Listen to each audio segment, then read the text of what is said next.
Many people can probably relate to eating too much of something at one time and then never wanting it again, right?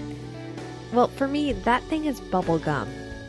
See, I was in a show years ago in which the director wanted my character to chew bubble gum and be able to blow a bubble on demand. So for the 2 months of rehearsal, I constantly chewed bubble gum to the point where my jaw hurt at the end of the day. After the show, I hadn't had another piece since, which was more than 10 years ago. That was until my 6-year-old asked me to teach her to blow a bubble last week. Luckily, it's one of those skills that's hard to forget, like riding a bicycle. And it also made me wonder why such a pointless product like gum existed in the first place. This research rabbit hole ended up captivating me so much this week, I didn't want to leave anything out, which is why this topic was stretched out over 2 episodes. I'm your host, Emily Prokop, and this is the story behind bubblegum. But first, a quick message. I know I haven't gotten to the meat of this episode yet, but if you've listened to past episodes of The Story Behind, I'd love to know what you think. You can leave a review on iTunes, Stitcher, or whatever podcast app you use to listen. Or you can email me at thestorybehindpod@gmail.com. You can find The Story Behind on Twitter, Facebook, or Instagram, all at StoryBehindPod, and message me through any of those. Thanks for listening.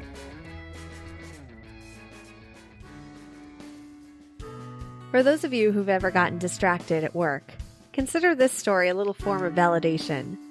Walter Deemer began his foray into the bubblegum business when he worked for the Fleer Gum Company in Philadelphia.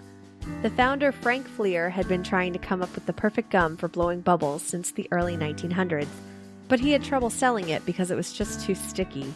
If you can imagine bubblegum being even more sticky than it is today.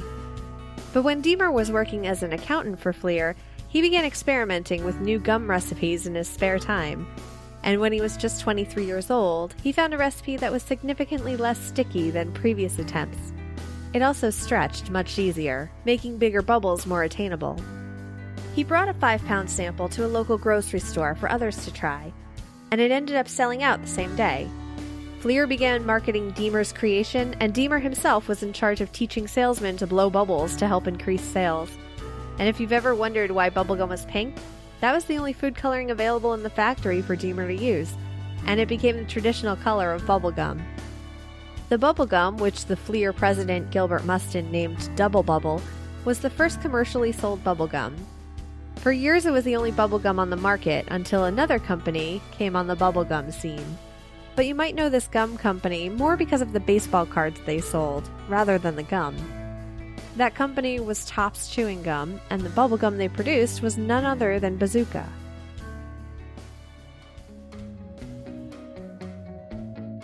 Bazooka came about when 4 brothers started Topps in 1938 in Brooklyn. They began producing the gum, which is named for the instrument, not the weapon, and used a comic as its wrapper.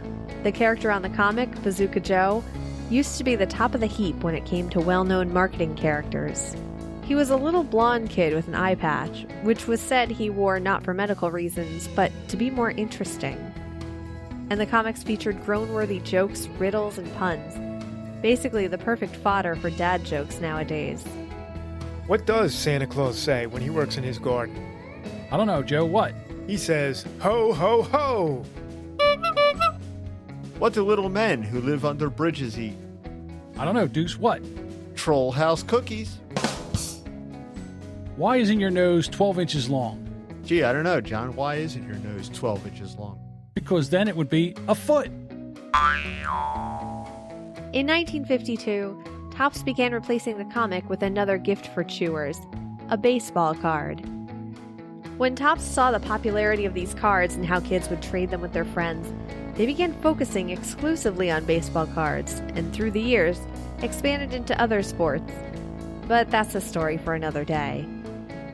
Bazooka Gum became its own entity, separate from the baseball cards, but a stick was still included in packs, usually with its own wrapper, which would leave marks on whatever card it was touching. And if you remember getting that gum, which is no longer included in packs of sports cards, you might remember the taste and texture left much to be desired. But the gum went back to featuring Bazooka Joe and his motley crew of friends, adding new ones and revamping their styles as the decades went on. However, in 2002, Bazooka rebranded, leaving behind its red, white, and blue packaging, and also Bazooka Joe. The wrappers now feature word games and puzzles and codes to use on the company's website.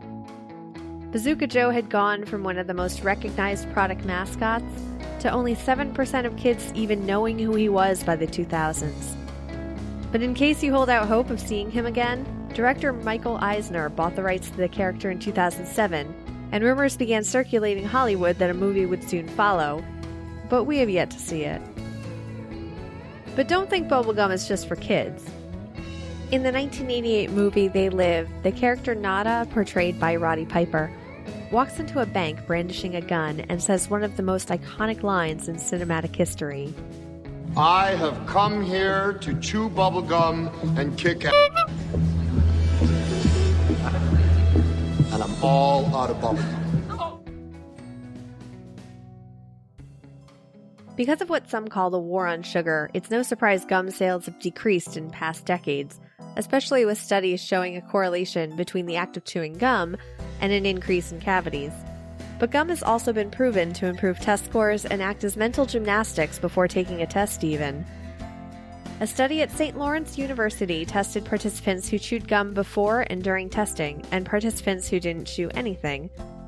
They found those who chewed before were able to recall information faster.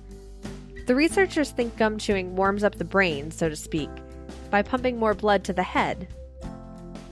In another study, chewing gum is said to quicken reaction time and accuracy when participants were tasked with detecting patterns of numbers within a set.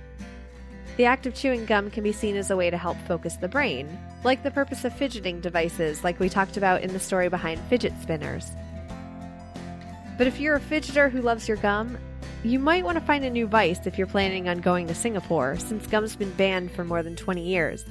That is, unless you have a prescription. And one more thing. Let's put to bed the claim that gum stays in your stomach for 7 years if swallowed. This probably stemmed from packaging labeling gum as indigestible, which doesn't mean it doesn't go through your system. It only means your body can't break it down the way it does other foods, and it comes out pretty much the same way it goes in.